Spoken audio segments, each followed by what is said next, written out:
श्री कृष्ण शरणं मम त्वं शरणं ब्रजेश।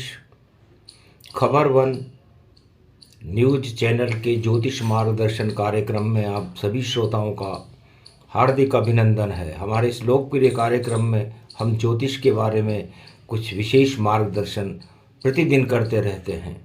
आज हम आपको पितृदोषों के बारे में मार्गदर्शन करेंगे कि पितृदोष कुंडली के 12 भावों में किस प्रकार बनते हैं और कैसे कष्ट देते हैं और उन कष्टों से कैसे बचा जा सकता है। पितृदोष का कारण हमारी कुंडली में 7 ग्रह होते हैं। सूर्य ग्रह, चंद्र ग्रह, मंगल ग्रह, बुध ग्रह, गुरु ग्रह, शुक्र ग्रह और शनि ग्रह। ये जब राहु के संपर्क में आते हैं तो ये उन ग्रहों के द्वारा, उनके कारक तत्वों के द्वारा किए गए पाप होते हैं जो हमें इस जन्म में भोगने पड़ते हैं।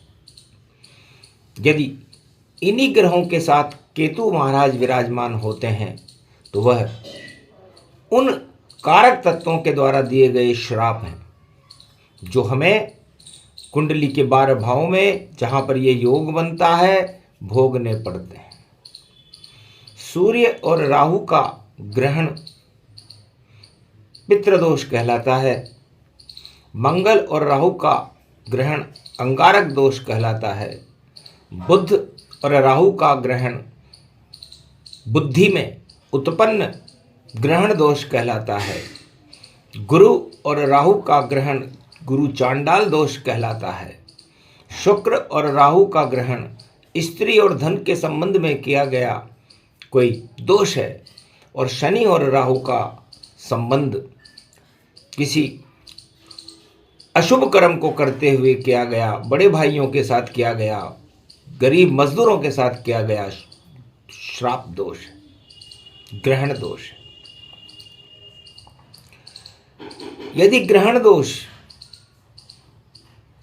प्रथम भाव लग्न में बनते हैं तो समझ लीजिए ये दोष आपको अपनी देह पर भोगना पड़ेगा। मान लीजिए लग्न में आपके सूर्य राहु, मंगल राहु, बुध राहु, गुरु राहु, शुक्र राहु और शनि राहु का कोई दोष बनता है तो वह आपके शरीर पर बनता है और आपके शरीर को इस जन्म में काफ़ी कष्ट उठाने पड़ेंगे। यदि ये ग्रहण दोष आपके दूसरे भाव में बनते हैं तो समझ लीजिए ये परिवार का और कुटुंब का दोष है। इसलिए आपके परिवार में और आपके कुटुंब में इस दोष का परिणाम आपके परिवार को भी भोगना पड़ेगा और आप स्वयं को भी भोगना पड़ेगा। यदि आपका ये ग्रहण दोष तीसरे भाव में बनता है तो ये दोष आपके पड़ोसियों को, आपके छोटे भाई बहनों को और आपके पुरुषार्थ और आपके कर्मों को भी भोगना पड़ेगा, क्योंकि ये कर्म का भाव है, पुरुषार्थ का भाव है। यदि चौथे घर में यही इन सभी ग्रहों के साथ यदि कोई ग्रहण दोष बनता है तो वह आपके परिवार और आपके सुख के अंदर बनता है, आपकी माँ के ऊपर बनता है। इसलिए आपकी माँ, आपके सुख उस ग्रहण दोष के प्रभाव को अवश्य महसूस करेंगे और काफ़ी कष्ट में आपका जीवन होगा।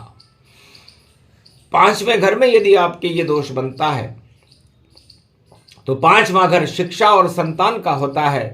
तो आपकी शिक्षा में किया गया कोई पूर्व जन्म का पाप और संतानों के लिए किया गया कोई पूर्व जन्म का पाप ये ग्रहण दोष बता रहा है, पितरों का श्राप बता रहा है।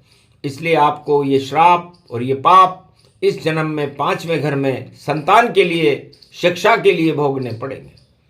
यदि यही ग्रहण दोष आपके 6ठे घर में बनता है तो ये सेवा का घर है, रोग, ऋण और शत्रुओं का घर है। आपने किसी की सेवा करते हुए या किसी रोगी से या किसी का कर्जा न चुकाने के कारण या किसी शत्रुओं को कोई विशेष तंत्र मंत्र से मारण चारण उच्चाटन करने के कारण ये दोष बना है।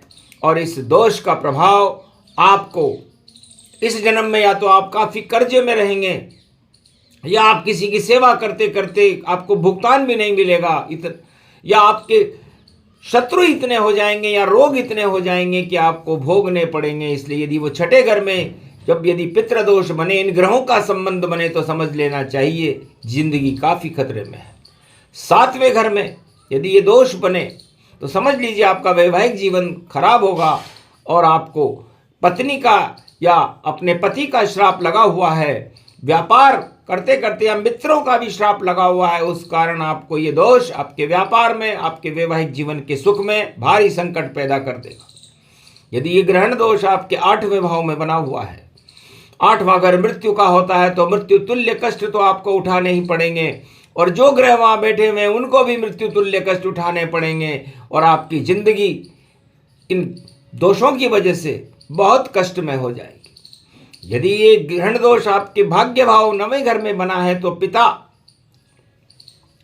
और ज्ञान के लिए आपने कोई पाप किया है, उसका फल आपको भोगना पड़ेगा, आपके पिता को भोगना पड़ेगा, आपके भाग्य में कमी आ जाएगी यदि ये ग्रहण दोष भाग्य भाव में बना हुआ है। यदि ये ग्रहण दोष आपके 10वें घर कर्म भाव में बना हुआ है, तो पूर्व जन्म में आपने कोई ऐसा कर्म किया है जहां पर आपकी नौकरी थी या सेवा थी, उसमें आपने चोट पहुंचाई है, उसके कारण आपको इस जन्म में या तो आपकी नौकरी के ऊपर, आपके जहां कर्म जो भी कार्य आप कर रहे होंगे उनमें भारी बाधाओं का सामना करना पड़ेगा।